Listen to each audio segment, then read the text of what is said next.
سرکار غوث اعظم نظر کرم خدا را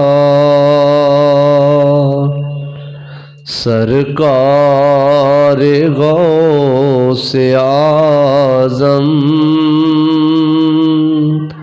نظر کرم خدا را میرا خالی کا صبر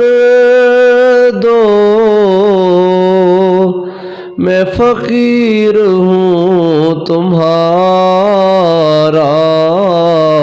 سرکار غوث اعظم نظر کرم خدا را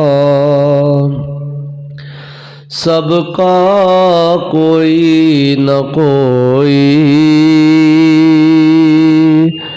دنیا میں آسرا ہے سب کا کوئی نہ کوئی دنیا میں آسرا ہے میرا بجز تمہارے کوئی نہیں سہارا سرکار غوث اعظم نظر کرم خدا را جھولی کو میری بھر دو ورنہ کہے گی دنیا غوث الورا کا منگتا پھرتا ہے مارا مارا سرکار غوث اعظم نظر کرم خدا را مولا علی کا صدقہ گنج شکر کا صدقہ مولا علی کا صدقہ گنج شکر کا صدقہ میری لاج رکھ لو میرا میری لاج رکھ لو میرا میں فقیر ہوں تمہارا سرکار غوث اعظم نظر کرم خدا را یہ عطا دستگیری کوئی میرے دل سے پوچھے وہی آ گئے مدد کو میں نے جب پکارا سرکار غوث اعظم نظر کرم خدا را اللہ رب العالمین کی حمد و ثنا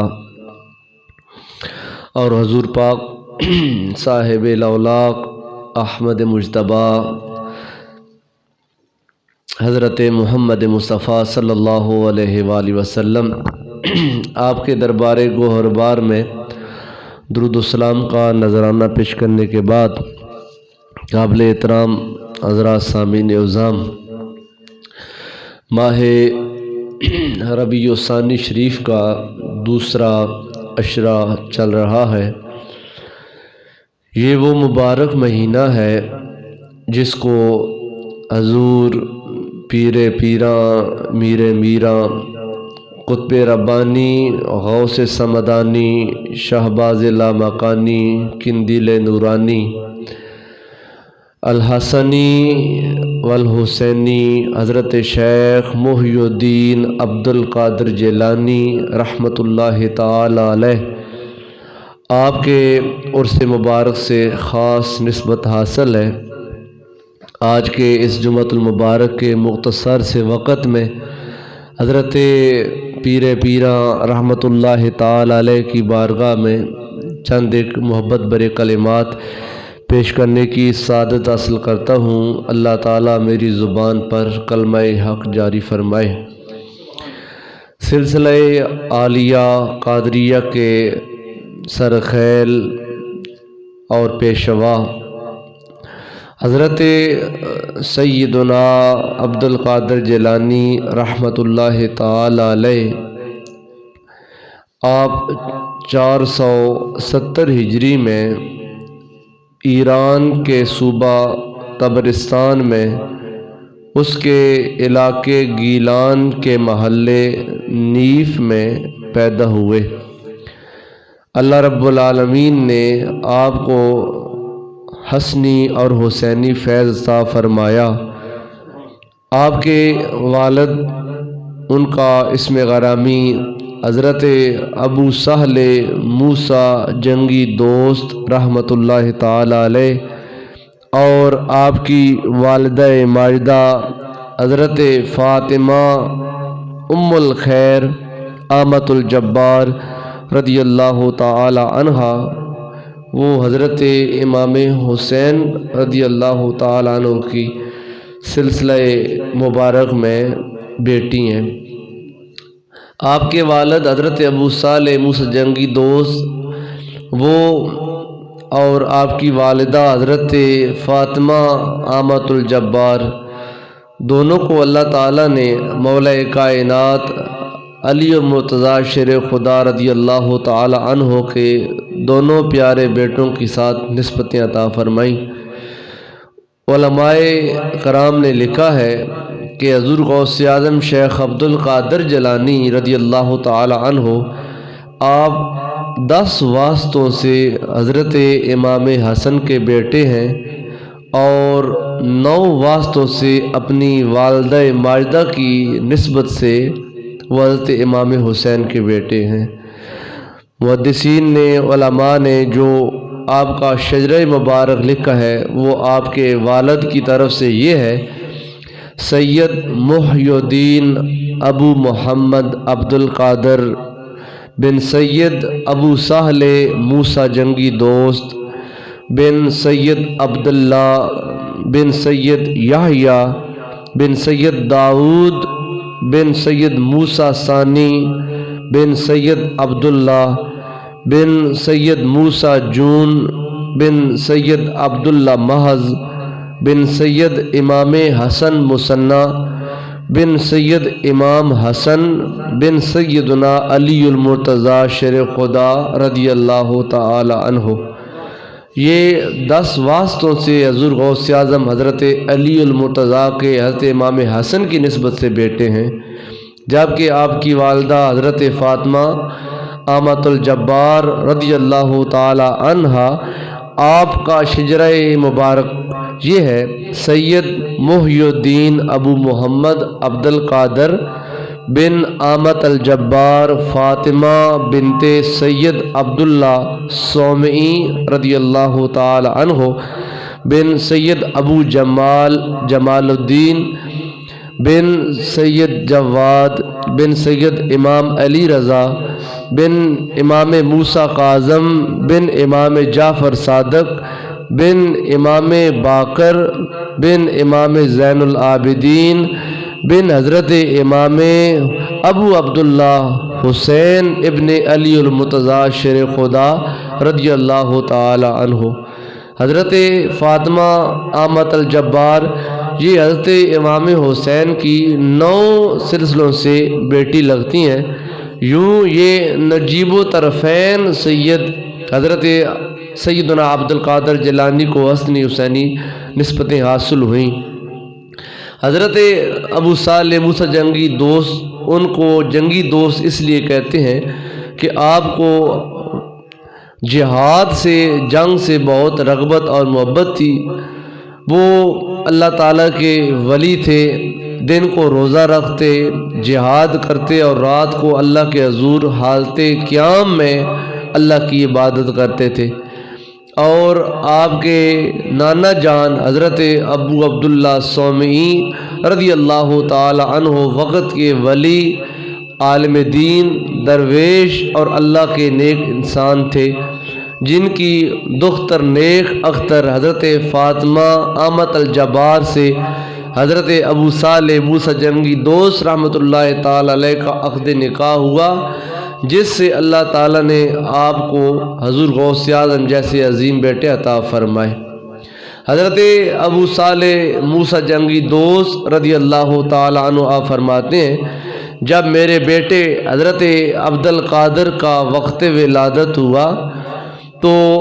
میں کیا دیکھتا ہوں کہ میرے گھر میں رسول رحمت نبی مختار جناب محمد مصطفیٰ صلی اللہ علیہ وسلم آپ تشریف لائے، اور آپ کے ساتھ آپ کے اصحاب اور اولیاء تھے، اور مجھ کو مخاطب کر کے حضور فرماتے ہیں، یا ابا صالح ان اللہ اعطاک ابنا ہوا ولی و محبوبی و محبوب اللہ۔ فرماتے ہیں ابو صالح تمہیں مبارک ہو، اللہ تعالیٰ نے تم کو ایک ایسا بیٹا عطا کیا ہے جو میرا ولی ہے، میرا محبوب ہے اور اللہ کا بھی محبوب ہے۔ وَسَيَكُونُ لَهُ شَأْنٌ بَيْنَ الْأَوْلِيَاءِ وَالْأَقْطَابِ كَشَأْنِ بَيْنَ الْأَنْبِيَاءِ وَالْمُرْسَلِينَ۔ حضور نے فرمایا، اے ابو صالح بیٹا، جو تمہارا بیٹا تم کو اللہ نے عطا کیا ہے، جو میرا ولی ہے، میرا محبوب ہے اور اللہ کا محبوب ہے، اس کو اللہ عنقریب ولیوں میں اور کتبوں میں وہ شان عطا فرمائے گا جیسی اللہ تعالیٰ نے نبیوں اور رسولوں میں مجھ محمد کو شان عطا فرمائی ہے۔ اتنی اعلیٰ شان کے مالک حضرت جنید بغدادی رضی اللہ تعالی عنہ یہ حضور غوث اعظم شیخ عبد القادر جیلانی سے قبل کے اللہ تعالیٰ کے نیک ولی ہیں، اور جو جب وہ مقام و مرتبہ اور جو جبہ آپ کو آپ کے شیخ کی طریقت حضرت قاضی ابو سعید مبارک رحمۃ اللہ تعالی علیہ سے نصیب ہوا تھا، وہ ان حضرت جنید بغدادی سے ہی ہو کر آپ کے شیخ کی طریقت تک پہنچا تھا۔ آپ نے حضرت غوث اعظم رحمۃ اللہ تعالی علیہ کی ولادت سے قبل یہ مبارکبادیاں دیتی تھیں، جیسے رسول اللہ صلی اللہ علیہ وسلم کی ولادت سے قبل سرکار کے میلاد کے تذکرے اللہ تعالیٰ نے لوگوں میں عام کیے، اور سرکار سے پہلے آنے والے نبی اور رسول سرکار کے میلاد کے ترانے گاتے رہے، اپنی امت کو بتاتے رہے کہ عنقریب اس دنیا میں اللہ کا آخری نبی آنے والا ہے۔ ایسے ہی حضور غوث اعظم رحمۃ اللہ تعالی علیہ آپ کے میلاد سے قبل صدیوں اور اولیاء کرام، وقت کے ابدال، اوتاد اور وقت کے غوث حضور غوث اعظم رحمۃ اللہ تعالی علیہ آپ کے میلاد کی خبریں سناتے رہے، اور لوگوں کو یہ خبر سناتے رہے کہ عنقریب چوتھی صدی اور 5ویں صدی کے درمیان میں ایک اللہ کا بندہ پیدا ہوگا، عبد القادر اس کا نام ہوگا، اور اللہ کے اذن اور حکم سے وہ یہ اعلان کرے گا، قدمی ھذا علی رقبۃ کل ولی اللہ، کہ اللہ تعالیٰ کے امر سے میرا قدم تمام اولیاء کی گردنوں پر ہوگا۔ حضرت امام حسن عسکری، یہ حضرت امام حسین رضی اللہ تعالیٰ عنہ کی اولاد سے اماموں کے سلسلے میں آپ کا نام آتا ہے۔ آپ نے اپنا مصلی شریف اپنے شاگرد کو، اپنے قریبی کو یہ کہہ کر عطا فرمایا تھا کہ یہ مصلی میرا تمہارے پاس امانت ہے، چوتھی اور 5ویں صدی کے درمیان میں ہمارے حسنی حسینی سادات گھرانے میں سے ایک بیٹا پیدا ہوگا، اور اس کا نام عبد القادر ہوگا، اور یہ مصلی اس تک تم نے پہنچانا ہے کیونکہ اس کا اصلی وارث وہی ہوگا۔ آپ کی ولادت سے قبل بہت سے اولیاء کرام نے اپنے وقت کے نیک لوگوں کو اس بات کی بشارتیں عطا فرمائی تھیں کہ چوتھی اور 5ویں صدی کے درمیان میں ایک انسان پیدا ہوگا جس کو اللہ تعالیٰ حسنی اور حسینی نسبتیں عطا فرمائے گا، اور وقت کے تمام اولیاء اولین ہو یا آخرین ان پر اللہ تعالیٰ ان کو عرفہ و اعلیٰ مقام عطا فرمائے گا۔ آپ کے بارے میں آتا ہے کہ جس چاند میں آپ پیدا ہوئے تھے، یعنی ربیع الثانی شریف میں 470 ہجری میں جب آپ کا میلاد ہوا تھا، تو جس چاند میں آپ پیدا ہوئے تھے تو اس وقت اس چاند میں 1100 بچے پیدا ہوئے تھے۔ اللہ تعالیٰ نے اس چاند میں، جیسے حضور پاک کے میلاد کے چاند میں کوئی بیٹی پیدا نہیں ہوئی تھی، ہر گھر میں لڑکا پیدا ہوا تھا، ایسی ہی حضور غوث اعظم رحمۃ اللہ تعالی علیہ کی ولادت کے وقت جس چاند میں آپ پیدا ہوئے تھے، اللہ نے اس چاند میں کسی گھر بیٹی نہیں پیدا کی تھی، ہر گھر میں بیٹا پیدا ہوا، اور علماء فرماتے ہیں 1100 بیٹے اس چاند میں پیدا ہوئے تھے اس علاقے میں، اور اللہ کے امر اور اذن سے اللہ پاک نے ان سب کو مقام ولایت پر فیض فرمایا تھا، سارے ہی والی پیدا ہوئے تھے، کیونکہ یہ کرامت تھی حضور غوث اعظم شیخ عبد القادر جیلانی رضی اللہ تعالی عنہ کی۔ اور اللہ تعالیٰ نے آپ کو یہ مقام عطا فرمایا کہ آپ رمضان المبارک جس دن یعنی کہ چاند طلوع ہونا تھا اس شام کو آپ کا میلاد ہوا تھا، پیدا ہوئے تھے، تو اللہ تعالیٰ نے بچپن سے ہی، چونکہ آپ مادر ذات والی تھے، اللہ تعالیٰ نے آپ کو یہ مرتبہ عطا فرمایا کہ رمضان کے بڑے مہینے میں ایک چھوٹا سا بچہ تو دن رات کو ماں کا دودھ پیتا ہی ہے، لیکن اللہ نے آپ کو یہ ملکہ عطا فرمایا کہ آپ صبح و سحری کے وقت اپنی ماں کا دودھ پیتے، اور پھر سارا دن بچپنے میں آپ رمضان کے مہینے میں ماں کی جب وہ چھاتی کے قریب نہیں جاتے تھے، سارا دن آپ حالت روزہ میں ہوتے، اور جب لوگ افطار کو اپنا روزہ افطار کرتے تو اس وقت آپ اپنی ماں کا دودھ پیا کرتے تھے۔ اللہ نے آپ کو اسی حس اور ایسی استعداد عطا فرمائی تھی کہ آپ بچپن میں ہی وہ اس بات کا احساس اس پاس رکھتے تھے۔ ایک سال بچپنے میں آپ کے جب رمضان کا چاند طلوع ہونا تھا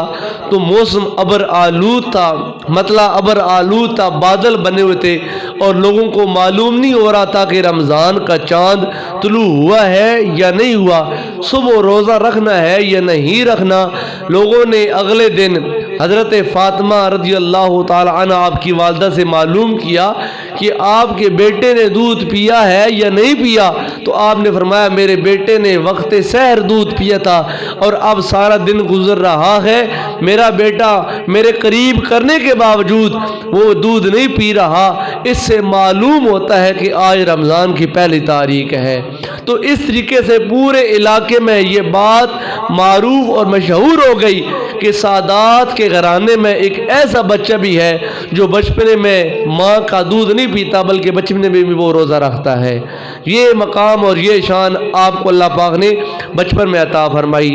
آپ سے آپ کے محبین نے سوال کیا حضور آپ کو کب معلوم ہوا کہ آپ اللہ تعالیٰ کے ولی ہیں، یعنی آپ کو اللہ تعالیٰ نے بچپن سے ہی ولایت عطا فرمائی، آپ کو کب معلوم ہوا اور محسوس ہوا کہ میں اللہ کا ولی ہوں؟ فرماتے ہیں بچپن میں تھا، میرا باپ تو بچپن میں میرے سر سے اس کا سایہ اٹھ گیا تھا، اور ماں اور نانا تھے جو میری تربیت کرتے تھے۔ جب بچپن میں مدرسے قرآن پاک پڑھنے کے لیے جا رہا ہوتا تھا تو اپنے پیچھے فرشتوں کے چلنے کی آوازیں سنتا تھا، مجھے ان کی مہک اور خوشبو آیا کرتی تھی، اور جب میں مدرسے پہنچتا تھا تو پیچھے سے مجھے آواز آتی تھی کہ راستہ دے دو، جگہ بنا دو، اللہ کا ولی آ گیا ہے۔ فرمایا فرشتے لوگوں کو کہتے تھے کہ جگہ بناؤ، اللہ کا ولی آ گیا ہے۔ حضور غوث اعظم رحمۃ اللہ تعالی علیہ آپ نے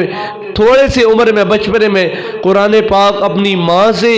اور اپنے نانا حضرت عبداللہ سومی رضی اللہ تعالیٰ عنہ سے آپ نے پڑھ لیا۔ آپ فرماتے ہیں میں بچپن تھا کہ اپنے گھر سے باہر کھیتوں کی طرف نکلا،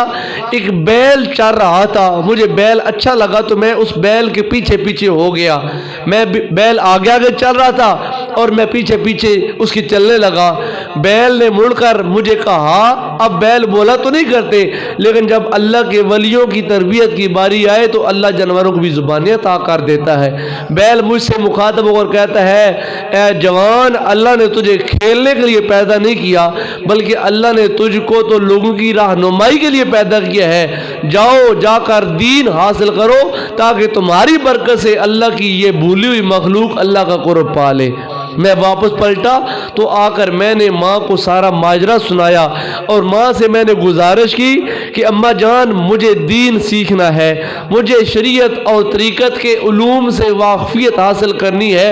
آپ مہربانی فرمائیں مجھے بغداد بھیج دیں۔ چونکہ اس وقت بغداد ہی علم و معرفت کا گہوارہ تھا، لوگ جوق در جوق بغداد کا سفر کرتے، وہاں پر علم کے تمام جو وہ خزانے تھے، علم صرف ہو، علم نحو ہو،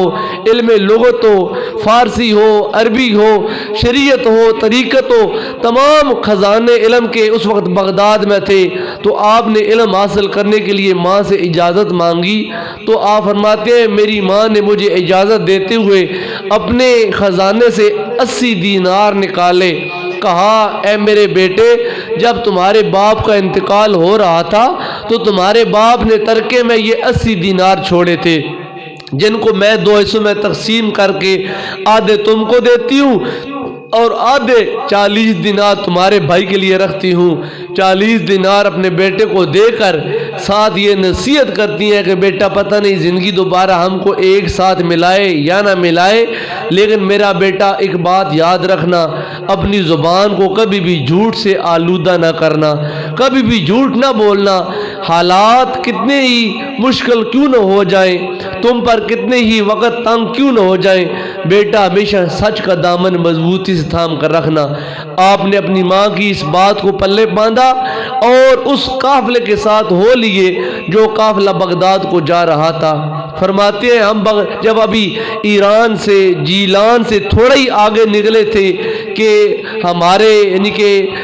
قافلے کو 60 قزاقوں ڈاکوؤں کے ایک جتھے نے آ لیا، چاروں طرف سے انہوں نے ہم کو گھیر لیا اور انہوں نے اپنے اسلحے کے زور پر ہمارا مال و اسباب لوٹنا شروع کر دیا۔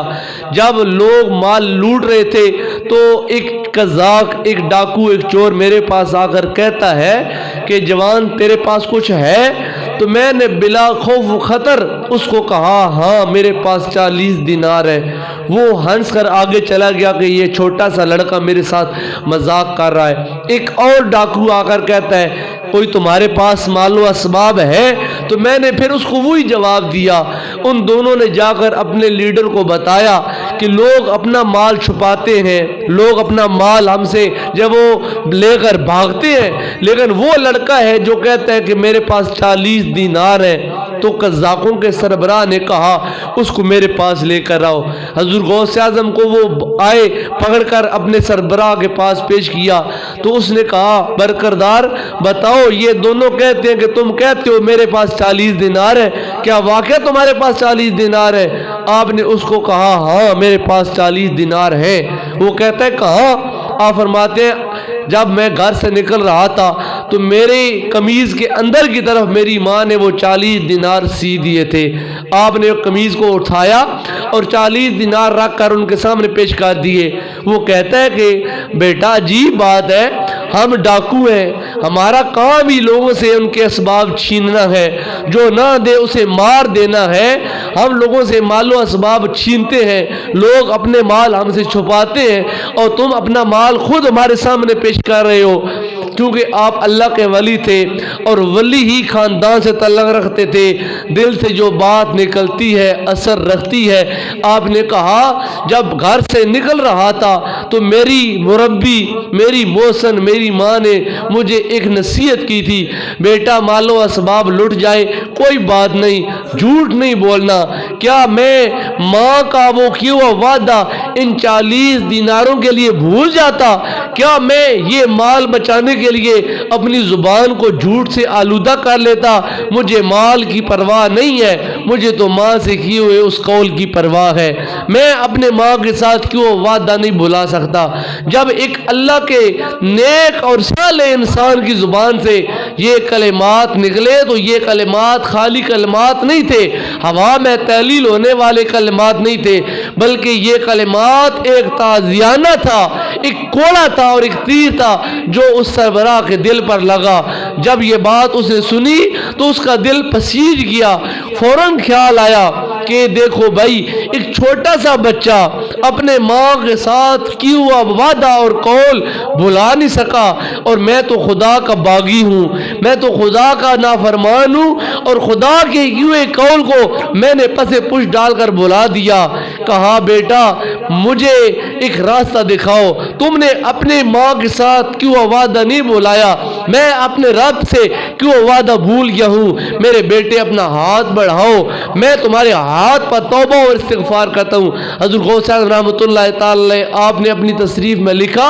وہ زندگی میں میرا پہلا واقعہ تھا جب کوئی بندہ میرے ہاتھ پر سچی توبہ کر رہا تھا۔ جب اس نے توبہ استغفار کی تو اس کے ساتھی قزاقوں نے کہا کہ اے ہمارے سردار، ہر برائی کی کام میں ہم تمہارے جب وہ پیچھے پیچھے رہے اور تم ہمارے سربراہ رہے، اگر آج تم کو اللہ پاک نے ہدایت عطا فرمائی ہے اور تم نے توبہ کی ہے تو ہم بھی تمہارے ہاتھ پر توبہ کرتے ہیں۔ جب ان سب نے توبہ کی، حضور غوث پاک فرماتے ہیں جب ان لوگوں نے توبہ کی اللہ نے ان کو ہدایت کامل عطا فرمائی، تو آنے والے وقت میں تربیت حاصل کر کے اللہ تعالیٰ نے ان سب کو مقام ولایت پر فیض فرما دیا تھا۔ حضور غوث اعظم فرماتے ہیں میں بغداد چلا گیا تحصیل علم کے لیے، میں نے بغداد میں جا کر سکونت اختیار کی۔ افلاس کا دور تھا، وہ جو 40 دینار تھے وہ تو چند دنوں میں ختم ہو گئے، وہ تو ختم ہو گئے تھے، اور حال یہ تھا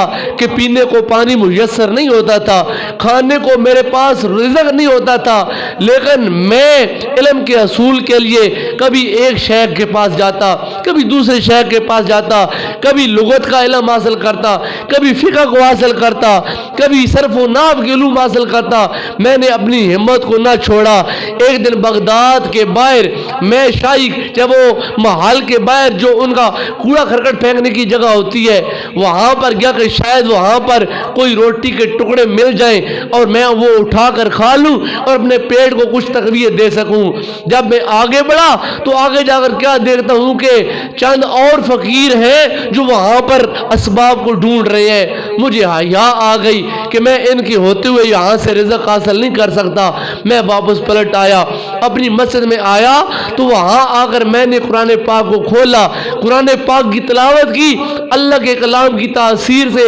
اللہ نے مجھ کو تقویت عطا فرمائی۔ غرض میں علوم حاصل کرتا رہا، اور وہ علوم جو لوگ کئی مہینے اور سال لگا کر حاصل کرتے تھے اللہ کی دی ہوئی استعداد سے میں وہ چند مہینوں اور چند سالوں میں حاصل کر لیے۔ میں نے 528 میں ہجری کی یہ بات ہے، 528 ہجری میں آپ نے حضرت قاضی شیخ ابو سعید مبارک رحمۃ اللہ تعالی آپ کے ہاتھ پر بیعت کی تھی۔ یہ سلسلہ عالیہ حملیہ کے ایک بہت بڑے اللہ کے ولی تھے۔ اہل سنت کے فقہ کے 4 جو مسلک ہیں، ایک فقہ حنفی ہے جس کے الحمدللہ ہم پیروکار ہیں، امام اعظم ابو حنیفہ آپ کی فقہ کو ہم جو فالو کرنے والے لوگ ہیں۔ پاکستان میں فقہ حنفی چلتی ہے، ایک ہے فقہ شافعیہ حضرت امام شافعی کی، ایک ہے فقہ مالکیہ حضرت امام مالک کی، اور چوتھی فقہ حنبلیہ ہے حضرت امام احمد بن حنبل کی۔ آپ نے حضرت امام احمد بن حنبل کی فقہ کو پکڑا، اور اس وقت کے جتنے بھی اساتذہ سے آپ نے علوم حاصل کیے، خواہ وہ شریعت کے ہوں، طریقت کے ہوں، روحانیت کے ہوں، وہ تمام فقہ حنبلیہ کے علماء سے آپ نے جب وہ علوم حاصل کیے۔ جب آپ نے ظاہری اور باطنی علوم حاصل کر لیے تو آپ نے کہا اب مجھے کسی اللہ کے ولی کے ہاتھ پر بیعت کرنی چاہیے، میں طریقت کے بھی اور شریعت کے تمام علوم کو میں نے حاصل کر لیا ہے، اب میں اس قابل ہوں کہ میں نیکی اور بدی کے درمیان تمیز کر سکتا ہوں، حلال یا حرام کے درمیان میں تمیز کر سکتا ہوں، اب مجھے کسی شیخ کی ضرورت ہے کہ میں روحانی منزل طے کرنے کے لیے اس کے ہاتھ پر بیعت کروں۔ تو آپ نے جب وہ وہاں پر بغداد میں حضرت قاضی ابو سعید مبارک مخزمی رضی اللہ تعالی عنہ آپ کے ہاتھ پر بیعت کی، جب آپ نے اپنے شیخ طریقت کے ہاتھ پر بیعت کی تو آپ کے شیخ نے آپ کو ایک جبہ عطا فرمایا اور کہا میرے بیٹے عبد القادر یہ وہ جبہ ہے جو حضور رحمت عالم صلی اللہ علیہ وسلم نے حضرت علی المرتضیٰ شیر خدا کو عطا فرمایا تھا، اور حضرت علی المرتضیٰ شیر خدا سے یہ جب وہ جبہ حضرت خواجہ حسن بصری رضی اللہ تعالیٰ عنہ کے پاس آیا، پھر وہاں سے چلتا چلتا حضرت سری سختی، حضرت جنید بغدادی، ان لوگوں سے ہوتا ہوتا یہ سلسلہ وار جبہ میرے پاس پہنچا، اور آج میں نور بصیرت سے اس بات کو جان گیا ہوں کہ اس جبے کے اصلی وارث تم ہی ہو۔ میرے بیٹے یہ جبہ تم پہنو۔ جب وہ جبہ جو سرکار دو عالم نے مولا مشکل کشا کو عطا فرمایا تھا، آپ فرماتے ہیں جب وہ جبہ میں نے اپنے وجود کے ساتھ لگایا،